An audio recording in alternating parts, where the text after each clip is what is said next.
जलवा देख रहे हैं गाजीपुर में। एक तरफ पता चल रहा है कि इस बार बीजेपी का कैंडिडेट बहुत ही मजबूती से चुनाव लड़ रहा है। दूसरी तरफ अफजाल अंसारी का लोग कह रहे हैं कि टिकट कट जाएगा, लेकिन फिर भी मजबूती से चुनाव लड़ रहे हैं। देखिए, पहली बात तो आपके चैनल के माध्यम से मैं कई बार बता चुका हूँ जी, भारतीय जनता पार्टी एक तो भोजपुरिया में कहावत है, औरतों के प्रति है, रात भर चिल्लानी बियानी ना। तो वह हाल भारतीय जनता पार्टी को खूब ढिढोरा पीट रहे हैं सब। इतना ढिढोरा पीट रहे हैं कि 400 पार।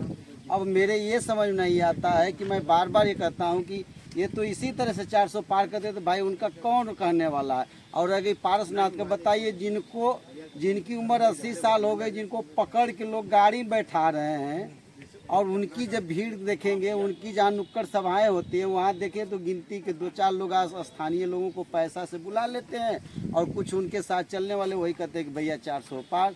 और बहुजन समाज पार्टी के जो कार्यकर्ता समर्थक साथी हैं, अगर झूठे ये कह दिया जाए कि इस गांव में या इस मोहल्ले में, इस टाउन एरिया पे या इस बाज़ार में हमको एक बैठक करना है, तो आपको बता देना चाहता हूँ कम से कम 500, 700, 600 लोग वहाँ इकट्ठा हो जाते हैं। और हम चिल्लाते नहीं, हम करने में और करके विश्वास। इस बार आपको बता दें, चाहे वो एनडीए के गठबंधन हो, चाहे इंडिया गठबंधन हो, सबके रातों की नींद हराम बहुजन समाज पार्टी के प्रत्याशी करके रखे हैं। प्रधान जी एक बात बताएं, अभी बहन जी ने जब आकाश आनंद जी को पद से हटा दिया तो लोग कह रहे हैं कि बहन जी ने, अभी अखिलेश ने भी ट्वीट किया कि वो आकाश आनंद तो अच्छा बोल रहे थे, तो बहन जी हटा दिए आकाश आनंद को, इसलिए अब उनका वोट बैंक डाउन हो गया है।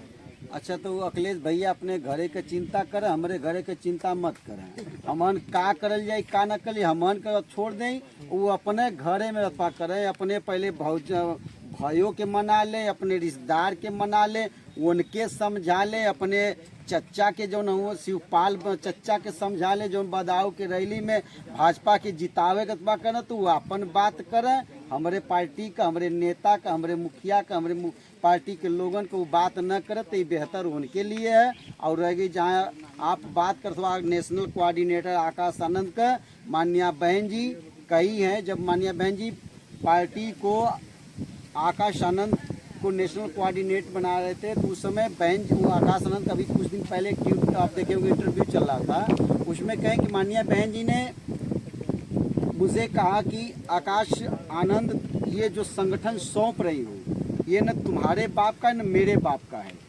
ये महापुरुषों के मिशन और मूवमेंट को चलाने के लिए महापुरुषों के प्रत्याग पे ये संगठन खड़ा है। मैं ये संगठन सौंप रही हूँ, किसी की बपौती नहीं सौंप रही। और माननीय बहन जी अभी देखेंगे, जब ट्वीट की थी, ट्वीट के माध्यम से बताने का काम किया कि अभी इनको ट्रेनिंग की आवश्यकता है। अर्थात बहन जी स्टेक फैसला लेने का हैसियत रखती है। अगर पूरे भारत में अगर कोई इस तरह से हैसियत रखने का काम करता है, तो हम सब की आदर्श नेता आदरणीय सुश्री कुमारी बहन मायावती जी के पास और किसी के पास कलेजा नहीं है। और उनको आकाश आनंद निश्चित है वो ट्रेनिंग से प्रपक्त हो जाएंगे। ट्रेनिंग में जब जाएंगे, कार्यकर्ताओं के बीच में रहेंगे, कार्यकर्ता के हैसियत से जब काम करेंगे, तो जब वो परिपक्व हो जाएंगे तो बहुजन समाज पार्टी में पुनः वो स्थापित होगी और बड़ी जिम्मेदारी बहन जी देने का काम करेंगी। और इससे किसी को भयभीत होने की आवश्यकता नहीं है।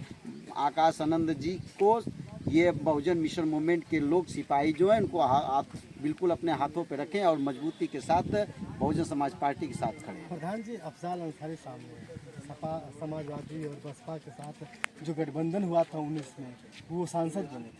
इस बार भी लोग कह रहे हैं कि जो समाजवादी का जो लहर है, कोई बसपा को कहीं भी टिकने नहीं देगा। अच्छा, तो अफजाल भैया इस समय बड़े खासकर चमारों के गांव में उनका चौपाल लग रहा है। और किसको पकड़े हैं? कुछ लोगों को पैसा देकर बस उनसे ये करें, भैया कुछ मत करिए, खाली हमको आधा घंटा आपके द्वार बैठ लेना है। यही कर रहे हैं। 5 साल बीत गया। 5 साल बीतते हुए वो गठबंधन से थे, बसपा के खाते में वो सीट आई थी गाजीपुर की, और बसपा के वो अधिकृत प्रत्याशी थे। प्रत्याशी होने के बाद वो चुनाव जीते, लेकिन कभी भी 5 साल में वो क्षेत्र में दिखाई नहीं दिए, न कहीं विकास के नाम पे, न कहीं गाजीपुर में अगर कहीं कोई बड़ी ट्रेजेडी हो गई, कोई घटना घट गई, वहाँ भी उनको समय नहीं मिल पाया है।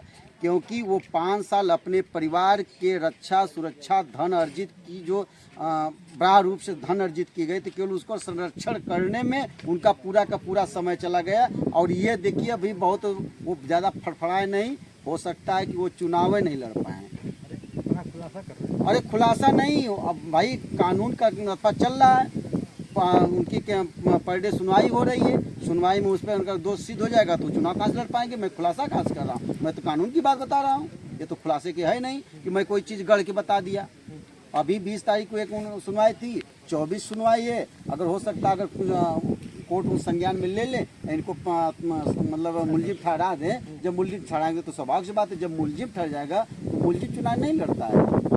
ये मैं नहीं कह रहा हूँ, चुनाव आयोग की गाइडलाइन कहती है कि जिनके ऊपर मुकदमा दोष सिद्ध हो जाता है वो उनका व्यवस्था रद्द हो जाता है। अभी देखे होंगे कि जब सांसद में जब कानून की प्रक्रिया चल रही थी तो कुछ दिनों के लिए उनका रद्द कर दिया गया था, रद्द कर दिया गया। उनको जब दोष सिद्ध हुआ तो उनको मतलब कोर्ट वहाँ से मतलब लोकसभा सांसद से उनको हटा दिया गया था। फिर कोर्ट ने सुप्रीम कोर्ट से उनको उस दोष से मतलब राहत दी गई तो पुनः उनको बहाल कर दिया। तो वही प्रक्रिया इस समय होने वाली है। और जब वो हो जाएगी तो फिर भैया अफजाल करेंगे, सपा वाले क्या करेंगे। मुसलमानों पर चर्चा करना थोड़ा सा, मुसलमान वोट बैंक क्या होगा। देखिए माइनॉरिटी समाज के लोगों को, मैं समाजवादी पार्टी के साथ वो लोग जुड़े रहते हैं और उनको ये नहीं समझ में आता है कि समाजवादी पार्टी उनका केवल वोट लेने का काम करती है, लेकिन कभी उनको हिस्सेदारी देने का काम नहीं करती। बहुजन समाज पार्टी जो कि सर्वजन हिताय सर्वजन सुखाय की नीतियों पे चलने वाले पार्टी है। बहुजन समाज पार्टी ने क्षत्रिय समाज को स्थान देने सम्मान देने का काम किया, यादव समाज को सम्मान देने का काम किया, ब्राह्मण समाज को सम्मान देने किया, कुशवाहा समाज को सम्मान देने का काम किया, मुसलमान समाज को सम्मान देने का काम किया, माइनॉरिटी समाज को सम्मान देने का काम किया। सबसे अधिक अगर देखा जाए तो कांग्रेस और समाजवादी पार्टी तो अगर एक तरह से मान ही लिया जाए कि वो जीरो बटन। बहन बसपा कहती है कि जिसकी जितने हिस्से भागीदारी उतनी उसकी हिस्सेदारी। उसी अथवा पैटर्न पर चल के इस बार बहन जी ने सबको भागीदार देने का काम किया, सारे समाजों को देने का काम किया है। और निश्चित ये आपको बता लें, अगर माइनॉरिटी समाज के लोगों के अंदर सीख आ जाएगी और उनको ये चेतना जाग जाएगी, उनके अंदर ये चेतना जाग जाएगी कि समाजवादी पार्टी का जो बेस वोट होता है 8% होता है, बहुजन समाज पार्टी का जो बेस वोट होता है वो 14% हो जाता है। अगर माइनॉरिटी के लोगों का ज्ञान हो जाए कि संख्या बल से चुनाव जीता जाता है, ये न कि मुझसे संख्या बल बहुजन समाज पार्टी के साथ, अगर वो मुस्तैदी से अगर जितना मुस्तैदी समाजवादी पार्टी के साथ खड़े होते हैं उतने मुस्तैदी से अगर बहुजन समाज पार्टी के साथ खड़े हो जाएंगे तो निश्चित 2024 में अगर खड़े हो गए होंगे और खड़े हो जाएंगे, निश्चित 2024 में उनकी संख्या लोकसभा में सबसे अधिक होगी। चलिए अभी हम सैदपुर में थे,